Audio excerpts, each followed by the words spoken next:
Buenos dias, buenos tardes, mga amigos, mga amigas, sa aking mga kumpanyeros at kumpanyeras.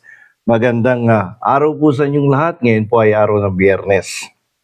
At ang ating pong oras ay madaling araw na. Launan na po dito sa Pilipinas. At medyo na-late tayong mag-vlog sapagkat galing pa tayo sa Usapang Batas dyan sa DZXL News. At pero ngayon ang pag-uusapan natin ay maganda, no? Ito ay tungkol doon sa 650 million na pondo na binabalot hanggang ngayon ng isang sikreto. Na kung saan pabago-bago ang kwento ng dating kalihim ng edukasyon at kasalukuyang vice presidente ng ating bansa. Si Vice President Sara na dating kalihim ng edukasyon ay nagbigay ng dalawang magkaibang dahilan para sa paggasta ng confidential funds ng DepEd. Unang sinabi niya, national security at NPA surveillance sa mga mag-aaral yung pinaggamitan ng confidential funds. Pangalawa, investigasyon naman sa katiwalian sa loob mismo ng ahensya ng Department of Education. So, ano ba yung totoo? Ang issue ay hindi lang kung lehitimo ba mga layunin.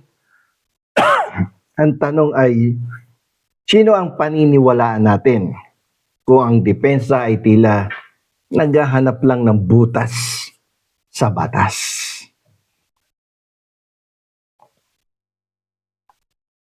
So tingnan natin yung dalawang paliwanag sa paggamit ng confidential funds. Tandaan natin, ang dalawang pangunahing layunin ay binigay ni Vice President Sara Duterte para sa confidential funds ng DepEd. Unang sinabi, national security at recruitment ng NPA ang gusto niyang pigilan, no? Kaya doon ginastos yung confidential funds. Diniit niya kasi ni Vice President Duterte na ang basic education at national security ay magkakaugnay, intertwined, ika nga. Ang pondo ay kailangan para sa surveillance, laban sa mga banta tulad ng NPA recruitment ng mga estudyante. So may mga nagre-recruit daw sa mga eskwelahan. Kaya't kailangan ng confidential funds. Iba pang forma ng violent extremism at terrorism, no? Ayan ang dinadahilan. Tingnan natin ano ba yung talagang totoo dito. Ang Vice President sa nakaraan ay nagsabing ang confidential funds ay ginamit sa surveillance ng NPA na nagre-recruit ng mga estudyante mula sa paaralan.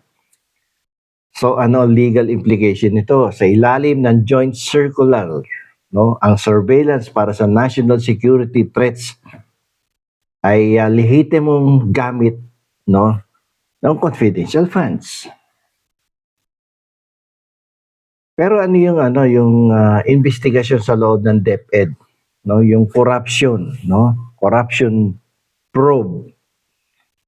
So huling sinabi ni Vice na ang confidential funds ay ginamit para sa investigasyon ng isang rampant corruption sa DepEd.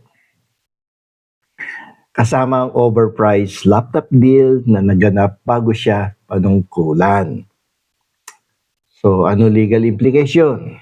Yung internal corruption probe ay isa ring lehitimong layunin para sa confidential funds ng isang ahensya tulad ng DepEd.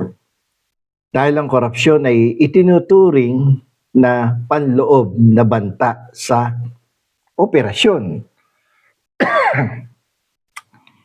So kaya lamang linawin natin, parang walang consistency. Ito yung punto kung saan nagiging vulnerable ang legal na depensa.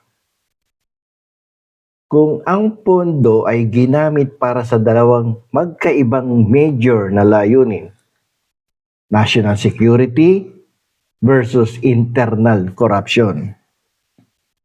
So ang tanong ko dito, bakit hindi ito agad idinitalye noon pa, no?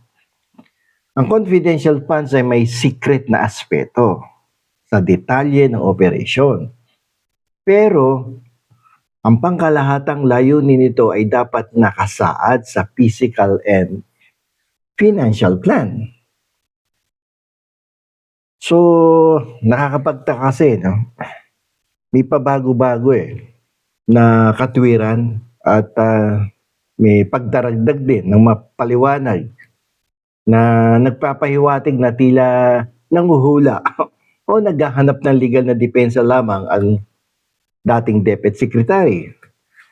Alam niyo sa batas, ang pagiging consistent at transparent sa layunin ay mahalaga upang patunayan na hindi nagkaroon ng technical malversation. Yun ay ang paggasta ng pondo sa layuning naiiba sa inilaan dito. Kung ang pondo ay inilaan para sa anti-insurgency surveillance at ginamit sa internal corruption probe, kailangan ng malinaw na batayan ang paglilipat ng focus. Otherwise, magiging liable ka. Yan yun.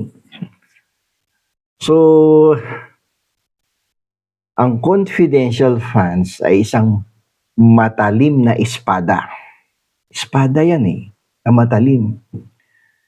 Maaari itong gamitin para putulin ang mga banta sa bansa. Yung mga banta sa bansa, pwede niyang putulin. Ngunit maaari rin itong gamitin para putulin ang tanikala ng pananagutan. Hindi po sapat na sabing lehitimo ang bawat layunin. Ang hinihingi ng batas ay dokumento, ebidensya at katapatan. Kailangan patunayan ng dating DepEd Secretary sa pamamagitan ng liquidation reports na hindi lihim sa Commission on Audit kung paano hinati ang pondo sa pagitan ng espiya sa mga estudyante at paghahanap ng mga tiwaling opisyal. Labo, no? Ang dalawang magkaibang paliwanag ay magpapataas ng hinala na ginamit ang pondo sa isang paraan na hindi akma sa inisyal na deklarasyon na nagbibigay diin sa pangangailangan na alisin na ang sekreto sa pondong ito. Dahil sa demokrasya, walang sino man ang dapat maging hari ng pondo. Mag-ingat po tayo sa ating pagpili ng ating mga leaders, mga kabueno, at tandaan, ang katotohanan ang bato ng batas. So, kung dito na lamang po, ito po ang inyong lingkod, Atty. Rene Bueno.